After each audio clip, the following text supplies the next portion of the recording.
Segundo Crônicas, capítulo 28. Acás tinha 20 anos de idade quando começou a reinar, e reinou 16 anos em Jerusalém. Ao contrário de Davi, seu predecessor, não fez o que o Senhor aprova. Ele andou nos caminhos dos reis de Israel e fez ídolos de metal para adorar os Baalins.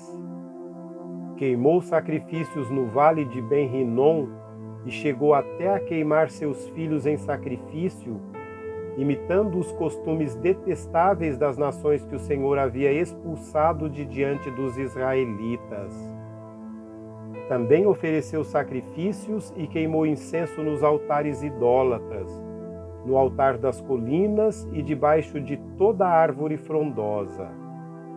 Por isso o Senhor, o seu Deus, entregou-o nas mãos do rei da Síria. Os arameus o derrotaram, fizeram muitos prisioneiros entre o seu povo e os levaram para Damasco. Israel também lhe infligiu grande derrota. Num único dia, Peca, filho de Remalias, matou 120.000 soldados corajosos de Judá, pois Judá havia abandonado o Senhor, o Deus dos seus antepassados. Zicre, guerreiro efraimita, matou Maacéias, filho do rei, Asricão, oficial encarregado do palácio, e Eucana, o braço direito do rei. Os israelitas levaram para Samaria 200.000 prisioneiros dentre os seus parentes, incluindo mulheres, meninos e meninas. Também levaram muitos despojos. Mas um profeta do Senhor, chamado Odede, estava em Samaria e saiu ao encontro do exército. Ele lhes disse: estando irado contra Judá, o Senhor, o Deus dos seus antepassados, entregou-os nas mãos de vocês. Mas a fúria com que vocês os mataram chegou aos céus. E agora ainda pretendem escravizar homens e mulheres de Judá e de Jerusalém. Vocês também não são culpados de pecados contra o Senhor, o seu Deus? Agora ouçam-me. Mandem de volta seus irmãos que vocês fizeram prisioneiros, pois o fogo da ira do Senhor está sobre vocês.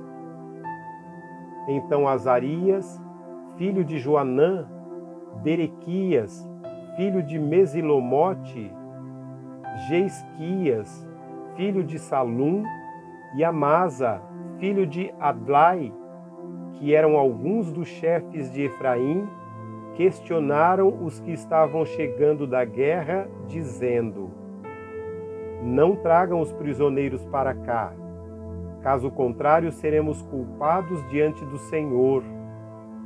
Vocês querem aumentar ainda mais o nosso pecado e a nossa culpa? A nossa culpa já é grande, e o fogo da sua ira está sobre Israel. Então os soldados libertaram os prisioneiros e colocaram os despojos na arca dos líderes e de toda a assembleia. Os homens citados nominalmente espalharam os prisioneiros e com as roupas e as sandálias dos despojos vestiram todos os que estavam nus.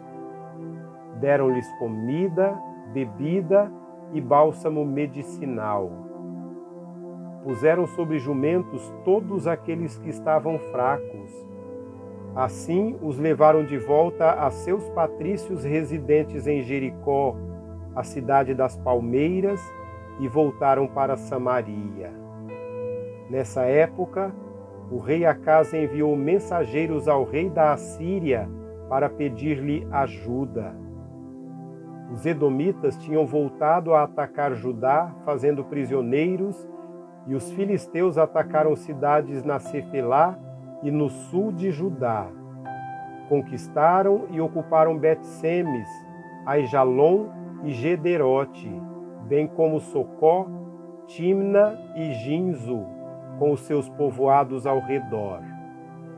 O Senhor humilhou Judá por causa de Acás, rei de Israel, por sua conduta desregrada em Judá, muito infiel ao Senhor. Quando chegou Tiglat-Pileser, rei da Assíria, causou-lhe problemas em vez de ajudá-lo. Acás apanhou algumas coisas do templo do Senhor, do palácio real e dos líderes e ofereceu-as ao rei da Assíria, mas isso não adiantou. Mesmo nessa época em que passou por tantas dificuldades, o rei Acás tornou-se ainda mais infiel ao Senhor. Ele ofereceu sacrifícios aos deuses de Damasco que o haviam derrotado, pois pensava: já que os deuses da Síria os têm ajudado, oferecerei sacrifícios a eles para que me ajudem também. Mas eles foram a causa da sua ruína e da ruína de todo o Israel. Acás juntou os utensílios do templo de Deus e os retirou de lá. Trancou as portas do templo do Senhor e ergueu altares em todas as esquinas de Jerusalém. Em todas as cidades de Judá, construiu altares idólatras para queimar sacrifícios a outros deuses e provocou a ira do Senhor, o Deus dos seus antepassados. Os demais acontecimentos de seu reinado e todos os seus atos, do início ao fim, estão escritos nos registros históricos dos reis de Israel e de Judá. Acás descansou com os seus antepassados e foi sepultado na cidade de Jerusalém, mas não nos túmulos dos reis de Israel. Seu filho Ezequias foi o seu sucessor.